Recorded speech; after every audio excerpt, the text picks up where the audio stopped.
নমস্কাৰ নিউজৰ বাতৰিলৈ স্বাগতম জনাই ষ্টুডিঅ'ৰ মজিয়াত মই উৎপল দাস চাহক আজিৰ বাতৰি ভাৰতীয় জনতা পাৰ্টি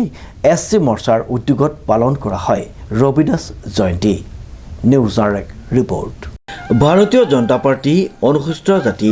মৰ্চাই সমগ্ৰ দেশৰ লগতে যোৰহাট জিলাতো জিলাখনৰ 13টা সাংগঠনিক মণ্ডলৰ সহযোগত সন্ত ৰবিদাস জয়ন্তী যোৰহাট নগৰ হৰিজন কলনীত পালন কৰে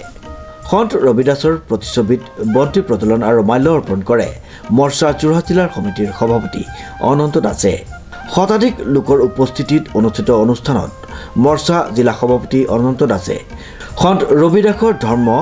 এক ঈশ্বৰৰ মানৱতা আৰু সৰ্বধৰ্মৰ সাৰবস্তুৰ ওপৰত প্ৰতিষ্ঠিত ভাষণত বৰ্তমান কেন্দ্ৰত ভাৰতীয় জনতা পাৰ্টি দলৰ চৰকাৰে জাতিটোৰ বাবে গ্ৰহণ কৰা বিভিন্ন আঁচনি উল্লেখ কৰি ৰবিদাস জন্ম জয়ন্তীৰ লগত সংগতি ৰাখি দলে গ্ৰহণ কৰা 15দিনীয়া এছচি সম্প্ৰদায়ৰ বস্তিচলো কাৰ্যসূচীৰ শুভাৰম্ভ কৰে উক্ত অনুষ্ঠানত ভাৰতীয় জনতা পাৰ্টিৰ অনুসূচিত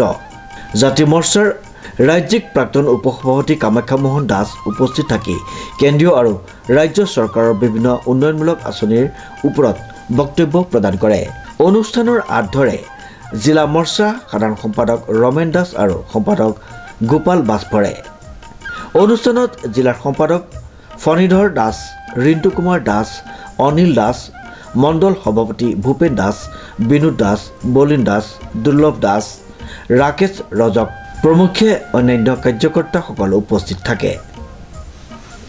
ব্যুৰ' ৰিপৰ্ট নিউজ নাও।